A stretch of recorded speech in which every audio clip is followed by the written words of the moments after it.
લગ્ન હોય તો કેટલા આવે હે બનેવી નામ ન લેવાય પ્રસંગ પૂરો થાય નહીં જ્યાં સુધી આડું ન ઉતરાય. હા, આજકાલની વર્ષોથી આ બીજી પેઢીના સંબંધ છે ને હવે તો એમના દીકરા ને મારા દીકરા એટલે ત્રણ પેઢી અમારે થઈ ગઈ હવે હમણાં. કહેવાનો મતલબ એ છે ધારાસભ્યો બહુ હોય પણ હારા સભ્યો બહુ ઓછા હોય સાહેબ. અને હંમેશા હસમુખા ને હેતાળવા. આ ગરાય કોઈ દી આમ ન કર્યું તો થાય એવું ન કર્યું.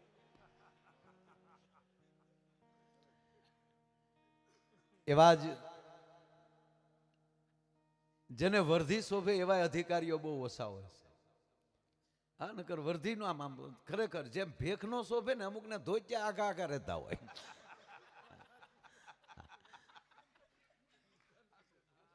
બાપુ મારા એટલે આજ જો આજ હું તમને કહું કે આજ કિરીટસિંહ સાહેબ મજા એ આવવાની છે કે વાત જવાય. એટલે જેને મારો કહેવાનો અર્થ જેને પોતાનો પોશાક શોભે. જોજો આપણે ઘણા હોય ગમે એવા કપડાં પહેરે ને એને શોભે જ નહીં. ગમે એવા કોઈ પણ જબો પહેર્યો હોય તો ઘોઘા જેવો હોય. પણ જેને જે પહેરે એ શોભે. અને હકીકત તો એ છે કે જેમ તમારું જીવન આ બધા શોભે બાપુ આમ બેઠા હોય ને સાધુડા શોભે આપણે. નહીતર અમુક જગ્યાએ પ્રોગ્રામમાં જાઉં મારા હું નામ ન લઉં હમણાં આખું વિશીન ગાઈ નાખું જેમ મીંદડી દૂધ પીવે એમ. પણ એવા જ આયા પીએસઆઈ શ્રી જાડેજા સાહેબ અમારે મોગલધામ ઝીંડવા વાળીમાં મોગલ ગઈ કાલે જ ત્યાં પ્રોગ્રામ હતો અને આખો પરિવાર બાપુ માને અર્પણ છે. રસ્તે પણ ત્યાં અત્યારે જમ્યોય ત્યાં અને આનંદ કરતા કરતા આવ્યા. એટલે કહેવાનો મતલબ કે જેને સ્થાન શોભતા હોય આ અમારે અરવિંદભાઈ પટેલ એ ઘણા વર્ષોથી મારા ભાઈ બંધ સાહેબ એના દીકરાએ મને એક બોધ આપ્યો. નાનો એવો હતો એનો દીકરો કેટલા વર્ષ થયા હવે તે પરણી ગયો છે ને કે વણ છે પણ પરણાવી દે ને 17-18 વર્ષ થયા વાત નહીં છે. ત્યારે હું એ તે આમ શું કહેવાય બાપુ કે હું એમ થોડુંક કારકરક સફારીને એકચ્યુઅલી એવું પહેરતો ટી શર્ટ ને અને એ બે તાજી લીધેલી તો હું કીડ્યા બાંધતો ને એને ઘેરે મહેમાન થયો મેં છોકરાને રમવા આપું એ કાઢીને છોકરો ગયો રૂમમાં. અને ખરેખર પછી હું જ્યારે એની ઘરે જાઉં ત્યારે 2-3 વાર એવું બન્યું બરોબર. તે દુન મેં નિયમ લીધું કે બાળકે આઘું ભાગે એ ધંધો આપણે કરવાનો. એટલે આજ મેં કીધું ને કે આજ બધો ઘરનો ડાયરો અને અહીંયા કોઈ પેમેન્ટથી નથી આવ્યો. આ કોઈ બિલનો પ્રોગ્રામ નથી. આ દિલનો પ્રોગ્રામ છે. અહીંયા આવવા મળે એ બાને કિરીટસિંહ સાહેબનો મત વિસ્તારના માણસો જેણે એને મત આપ્યા એને માયો મન આપે એટલે એક રૂડો એવો આનંદ હોય છે. એટલે ઉપસ્થિત તમામ મારા વડીલો સંતો મહાપુરુષો આ બાજુ બેઠેલી મારી માતાઓ બહેનો બાળકો મંચ ઉપર બેઠેલા શૈલેષ બાપુ જેના પિતાએ પણ વર્ષો સુધી બટુક બાપુએ ભજન કર્યું છે અને બટુક બાપુ હારે તો શૈલા બાપુ તબલું વગાડતા. બાપુ મારી હારે પણ મારે ન કહેવાય સાધુ છો આપ. તમારા પગનો અંગૂઠો મારા હાથમાં હોય ને મારે એમ કહેવાય કે તમે તબલું વગાડતા મારે.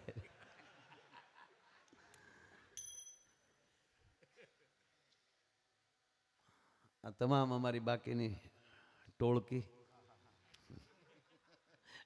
એક બાજુ એક જગ્યાએ પ્રોગ્રામમાં ગયો ને તો અમારી ટીમ પોગી ગયેલી બધા મેળ કરતા હતા. એ ભાઈ માઇકમાં બોલતા હતા માયાભાઈના વાયસરો આવી ગયા છે વાયસરો કીધા. મેં કીધું હું તો માથે નટ થઈને હવે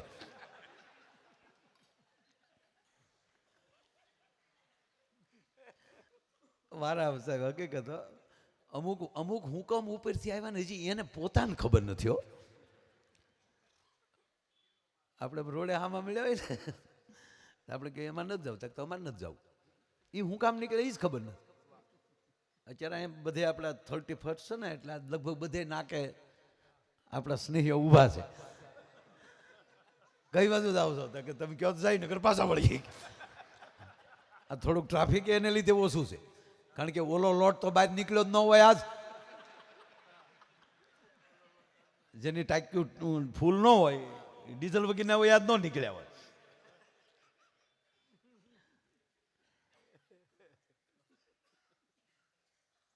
પણ અહીંથી બહુ સારા ભજનો શૈલેષ બાપુએ રજૂ કર્યા. અમારા માસ્તર સાહેબ કચ્છમાં પણ એકવાર ભેગા અમે હતા, અહીંયા પણ આ બીજી વાર મળવાનું થયું છે. આ ભારત ભૂમિ જ સાહેબ ભજનની ભૂમિ છે,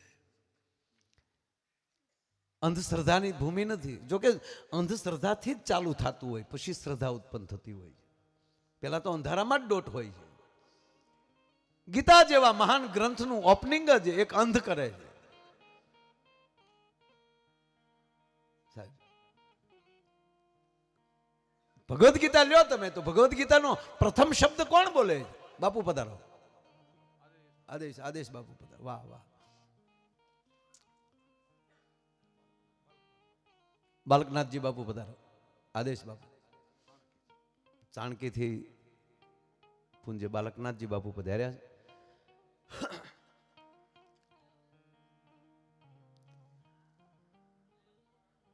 દિલીપસિંહભાઈ બેસો.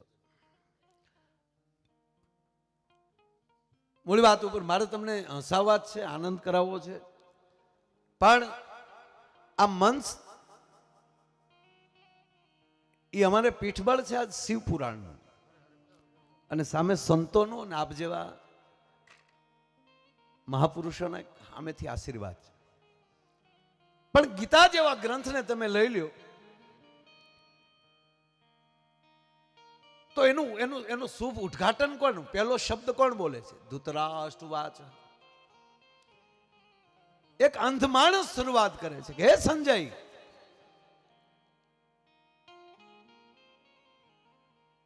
મારા અને પાંડવોના દીકરા અત્યારે કુરુક્ષેત્રના મેદાનમાં શું કરી રહ્યા છે તું મને દેખાડ, એ મને કહે. અને બધી ખબર હોવા છતાં એક આંધળો મોહ પોતાના દીકરા પ્રત્યે લાગી જાય કે મારો દુર્યોધન જે કરે એ બરાબર જ કરે.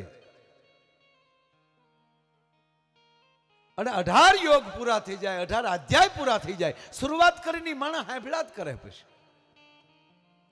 અરે 11મા અધ્યાયમાં સુધી પહોંચે અને સંજય કહે છે કે હે મહારાજ, હે ધૃતરાષ્ટ્ર, આજ ભગવાન કૃષ્ણ વિરાટ રૂપ ધારણ કર્યું છે કુરુક્ષેત્રના મેદાનમાં. એટલે સાચો આંધળાપણું ત્યારે દેખાય છે. આવું વર્ણન સાંભળે છે સંજયના મુખેથી. તો ધૃતરાષ્ટ્ર એમ નથી બોલ્યા કે એ સંજય બસ બંધ કર, તું મને જટ રથ તૈયાર કર, મને વિરાટની સામે લઈ જા. એટલો શબ્દ આવી ગયો હોત તો હોનારથ અટકી જાત. એક એક શબ્દ માણસને બીજું કાંઈ આપણને શીખવાડતા નથી. જે ખોટી દોટ છે એમાંથી માણસ પોતાની જાતને પોતે તપાસી લઈ. આખી ગીતાનો અર્થ એટલો જ થાય કે હે અર્જુન, તું કોણ છો એ નક્કી કર લે, તારી જાતને ઓળખી લે. અને એ જ રીતે આખું ભાગવત એ મહારાજ પરીક્ષિતને સુખદેવજી એમ કહે છે કે તું કોણ છો, તારો આત્મા કોણ છે એને ઓળખી લે. અને પછી એને ખબર પડે કે લે આ તો તક્ષત કડવાનો હોય, શરીરને કડવાનો છે, મારા આત્માને ક્યાં કડવાનો છે, હવે થોડ્યો આવે તક્ષત. અને એ જ રીતે મહાશિવ પુરાણ માં ભગવતી પાર્વતી મહાદેવને કહે છે કે પ્રભુ, હું એક અભિમાની પિતાની દીકરી હતી ત્યારે મને ઘમંડ હતો, મને અભિમાન હતું, સતી હતી, હું તમને પતિ તરીકે ન સ્વીકારી શકી. અને એને જ લીધે મારા બાપના યજ્ઞમાં યજ્ઞ હોવા છતાં મારા દેહને પડતો મૂકવો પડ્યો. યજ્ઞ તો ખંડિત થયો, પણ મારા પિતા અહંકારી હતા, એ પણ ખંડિત બન્યા અને હું આપની સેવા ન કરી શકે અથવા તો આપની પત્ની હું ધર્મ પત્ની ન બની શકી, માટે મેં હવે સ્થિર બાપને પસંદ કર્યો. હિમાલય સ્થિર છે. મારો પિતા હિમાલય બન્યો છે અને પાછો ઠંડો છે. જેની ગોદમાં બેહું તો ટાટા હેરડા આવે એવા બાપની દીકરી થઈ અને પાર્વતી બનીને તમારા ચરણ સુધી પહોંચી છું. હવે મને કયો ભગવાનનું ભજન એટલે શું? અને ભગવાન શિવના મોઢામાં શબ્દ નીકળે, ધન્ય ધન્ય ગિરિરાજ કિશોરી. હે ગિરિરાજ, હે હિમાલયની દીકરી, હું તને ધન્યવાદ આપું છું કે તારો બીજો જન્મ થયો છતાં તને હરિભજનની જે વૃત્તિ હજી એને આજ મગજમાં રહી છે અને ફરીવાર પાછા ભગવાનની ભજન સાંભળવાની તમને ઈચ્છા થઈ. એટલે હે ગિરિરાજની દીકરી, હું તમને ધન્યવાદ આપું છું. પણ હું માં કહું મેં અનુભવ અપના, એ સતહરિ ભજન જગત સબ સપના. હે પાર્વતી, હે ઉમા, હું મહાદેવ તને એટલું કહું છું કે જેટલું થાય એટલું ભજન સ્મરણ કરી લેજો, બાકી તો બધું સપનું છે. અને ઈ શિવ પુરાણ મને તમને મારા તમારા જન્મ જન્મના પાપ ધોઈ નાખે. અને એમાંય મને આનંદ એ છે કે આવો અતિ પવિત્ર ગ્રંથ, અને એ સોમવતી અમાસ, અને એ માગસર મહિનાની સોમવતી અમાસ બાપુ પેઢીઓમાં કારક આવે. અને એ જ કૃષ્ણ ગીતામાં ભગવાન નારાયણને એમ કહેતા હોય અર્જુનને કે હે નારાયણ, વૃક્ષમાં પીપળો મારી વિભૂતિ છે, પ્રાણીમાં સિંહ મારી વિભૂતિ છે, માણસમાં રાજા મારી વિભૂતિ છે, અને માસમાં 12 મહિનામાં માગસર મારી વિભૂતિ છે. અને એ માગસર મહિનાની જ્યારે કહેવાય કે અમાસ, અને એ સોમવતી અમાસ આવે, એ અમાસને દિવસે જેટલું જેને ભજન કરે, જે પાય હારું નરું પાપ કરે તોય ભૂહાતું નથી અને પુણ્ય કરે તોય ભૂહાતું નથી. એ સોમવતી અમાસ ગઈકાલે ગઈ. અને એમાં શિવ પુરાણનું એટલે મને આનંદ એ છે કે આણે મોતીડું પરોવી લીધું કહેવાય. આણે એકે નહીં, આ પરગડામાં જેટલા કથા મંડપમાં આવી જાય એ બધાયના તમે મોતીડા પરોવ્યા છે, એનો મને આનંદ છે. અને એવું જ્યારે શિવ પુરાણ કિરીટસિંહ સાહેબ બેઠા બેઠા ક્યારેક ક્યારેક, મેં બહુ વાંચતો નથી, હું વાંચું તો મને ઊંઘ આવે. જો ખરેખર જો મને વાંચવામાં રસ હોય તો મેં તમને લાગે હું ગ્રેજ્યુએટ નો છો, હું મારા બાપા મને નહોતા ભણાવવા માંગતા, હું નિશાળમાં હોઈ જતો. હું પાઠ પાકા કરવાનો માણસ જ નથી. પણ ઈશ્વરની કૃપા થઈ જાય, ભગવાને તમને જે માટે ધરતીમાં મોકલ્યા છે એ વ્યક્તિ તમે પરફેક્ટ થઈ જાઓ એટલે પછી છે ને તમારું ધ્યાન અસ્તિત્વ રાખતું હોય છે. આ તમે રાજકીય ક્ષેત્રમાં સમાજ સેવા માટે આવ્યા છો તો એમાં તમે જેમાં આગળ વધતા જાઓ. નરેન્દ્ર સાહેબ મોદીનું એક વાક્ય મને બહુ ગમે છે કે અમને ઉશીના અંજવાળા નહીં ફાવે. એ માનવ બીજાના અજવાળાની રાહ જોતો ને આમાં ક્યારે ડૈયા ઉડી જાય નક્કી નહીં છે. અમને ઉશીના અજવાળા નહીં ફાવે, હું જ જાતે બળતું ફાનસ છું. ભલે નાનો દીવો તોય હું. એમ પોતિકા અંજવાળે જે માણસ ચાલવાની કોશિશ કરે એને કોઈ દી વાંધો ન આવે. નહીં તો હમણાં કે એક ભાઈ, એટલે આમ તો જો કે મારી નિશાળમાં એ છોકરો ભણતો હતો, એ છોકરાને એને બાપાએ પૂછ્યું ભાગવતજી કે બેટા તું વેકેશનમાં આવ્યો છું, 7મા ધોરણનો છોકરો, કે માયાભાઈની નિશાળમાં ભણીશો તો હું તને એક પ્રશ્ન પૂછું. કે પૂછો ને બાપા. એ કે આ માખ્યું ઉડે, આ જેટલી માખ્યું ઉડે છે એ તો સાહેબ હવે આ માખ્યું મારવાના સ્પ્રે આવ્યા, બાકી પેલા માખ્યું ન મરાતી. અને માખ્યું ન હોય ને એની ઘીરે કોઈ મહેમાન નહોતો જાતો. ગોરજ નો ખરતો હોય અહીંયા માખ્યું પેલી ખબર પડી જાય કે આ મહેમાનના ભાણા થાય છે કે નહીં એમ.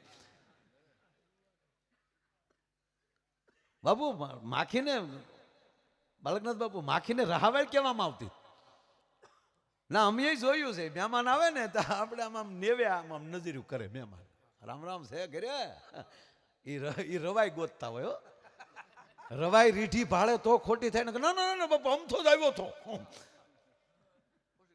જ્યાં દુજાણા હોય, જ્યાં મહેમાનના રોટલા થતા હોય, એટલા નહીં આપણી માવું રોટલા કરતી હોય ત્યારે મોબાઈલ ફોન કાંઈ હતું નહીં ભાઈ, પણ એ રોટલા કરતી હોય અને એમાં તાવડી દાંત કાઢી જાય એટલે માં 5 રોટલા કરવાની હોય ને એને બદલે 10 રોટલા કરે. શું કામ? કે મારી તાવડી દાંત કાઢે, નક્કી માર્ગે કોઈક મહેમાન આવતું હશે. સાહેબ સાહેબ આ હવે તો તાવડિયું થઈ ગયું, આમ નાન્યું નાન્યું ઠબુડિયું જેવડું. ગેસ થી રોટલો થાય ભાડ્યો ક્યાંય? અમે આ પરદેશમાં જઈએ તો મને કહું કે આજે કઢીને રોટલા, હું કહું તમે ખાઓ. હું કોઈ દી બહાર, ખરેખર હું બહાર ક્યાંય જાઉં ત્યાં રોટલો ખાવ જ નહીં. હા, આપણા ગુજરાતીઓની એક ખાસિયત એવી છે ને કે આડી અવળી અરવિંદ, આપણે અહીંયા બેઠા બેઠા પીઝા ખાતા હોય અને બહાર જાય તો શું કે ક્યાંય ખીચડી મળશે, ખીચડી માલી તો આવ્યો તો હું ખીચડી મળશે. હું પહેલી વાર અમેરિકા ગયો ને સાહેબ, તો બિચારા એ બધાને એમ થાય ને કે આમ એકચ્યુઅલી કલાકારોને એટલે વારા ઘડીએ મને પૂછે ઓલરાઈટ છો ને? હું કહું ઓલરાઈટ જ છું, તકલીફ નથી ને? મેં ન્યાલી તો આવ્યા, તકલીફ તો અમારી. બોલા કેમ? બોલે ભાઈ જતા હતા રસ્તે ને હાંજ પડવા આવેલી એટલે 2 રસ્તા હતા. એક આમ આડો રસ્તો થોડુંક જંગલ જેવું પણ શોર્ટકટ થતું હતું, અને એક આમ ફરીને જવાનું, એ 5 ગાંવ વધતું હતું અને ચાલીને જતા માણસો. ત્યારે એટલે 5 જણા ઊભા થઈને કીધું કે ભાઈ ફલાણા ગામ જવું, એમાં 2 રસ્તા, એમાં આ રસ્તો કે આ શોર્ટકટ, હાવ ટુકડું પડે અહીંથી. કે પણ એ ટુકડો રસ્તો છે પણ વચ્ચે થોડુંક આમ જંગલ જેવું આવે ને ભય જેવું છે ને આ લૂંટી લે છે, કે આજ નહીં કોઈ લૂંટે, હે આજ તમારો કોઈ વાળ વાકો નહીં કરે. કેમ? એ લૂંટે એ અમી, એ અહીંયા થઈ ગયા અને અમને તમે પૂછ્યું એમ. એટલે મેં કીધું એ તમે જે તકલીફ કહો ને એ જ અમી, એ તકલીફમાંથી તો આવ્યા અમે. જ્યાં પોતાને જ કોઈ બીજો પ્રકારનો ભય ન હોય, પોતાની જ વ્યવસ્થા પોતે કરે. અને આ ભૂમિ જ આપણી મહેમાનની છે ને સાહેબ. અહીંયા રાહ જોવાય છે. બીજી વાત કે આપણો દેશ જ, ભારત જ દેશ એક એવો છે કે એની અંદર પરિવાર છે, કાકા દાદા મામા માસી. લગ્ન હોય તો કેટલા આવે, હે બનેવી, નામ ન લેવાય, પ્રસંગ પૂરો થાય નહીં ત્યાં સુધી આડું ન ઉતરાય. હા, એટલે કે ઓલો કોણ વળખાય ને મારા હાડું ભાઈ છે ભાઈ, એ થોડાક 2 દી વહેલા વી આવ્યા હતા.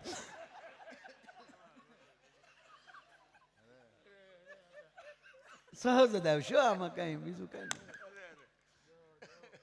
ખરેખર સાહેબ આપણો જે કંઈક આપણો વિસ્તાર, આપણો દેશ, એક પ્રસંગ કરો તો કેટલા ફઈબાને એટલો હરખ હોય કે ભાઈ દીકરો પરણે, હે વારાફરતી ગીત ગાતા હોય, આપણે વારાફરતી મૂછું હરખી કરતા હોઈએ. ચીમના મહેમાન છે એ બધા ભાઈ. હા, મહેમાનોની આખો પરિચય. એટલું નહીં સાહેબ, પેલા ઘોડા લઈને આવતા ને તો ઘોડાની ઉપર રજ ચોટી હોય ને એની ઉપર કહી દેતા 5 ચારના મહેમાન આવ્યા, ધૂળ કહી દે લાલ ચોટેલી. હા, હગડ જોઈ લેતા. અત્યારે એટલે પરિવાર આપણે જ છે હકીકત. આમ જો આ તમને એમ થાય કે આ અમેરિકા છે કે કોઈ પણ જે ઇંગ્લિશ ભાષાના જે દેશો છે, અંગ્રેજી ભાષાના જે દેશો, ત્યાં ફેમિલી નથી. જો ફેમિલી હોય તો એની પાસે શબ્દકોશ હોય ને. આપણે જેમ કાકા દાદા માસા મામા ફુવા હાડુભાઈ. હાલો હાડુભાઈ નો અંગ્રેજી કરો લ્યો, શે હાડુભાઈમાં અંગ્રેજી શબ્દ, અંગ્રેજીમાં શેનો શબ્દ? અરે છોડો ને સાહેબ. હાલો એ લોકો કાકાને શું કહે અંગ્રેજીમાં? કાકાને શું કહેવાય? એ હાથમાં વાળા તને કહો, અંકલ. જવળોળું બોલ ને. એને કડક સાહેબ ભણાવે. છોકરાઓને પૂછું ને, નામ પૂછું ખબર પડી જાય સાહેબ ભણાવે કે બેન ભણાવે. હા, પોસું કઈ નહીં, બેન ભણાવે. શું નામ? તક મારું નામ રાકેશ છે. બેન ભણાવતા હોય. શું નામ? તક ભૂરો. સાહેબ ભણાવતા હોય. ગુરુની અસર પડે. હા, એટલે કાકાને શું કહેવાય? અંકલ. મામાને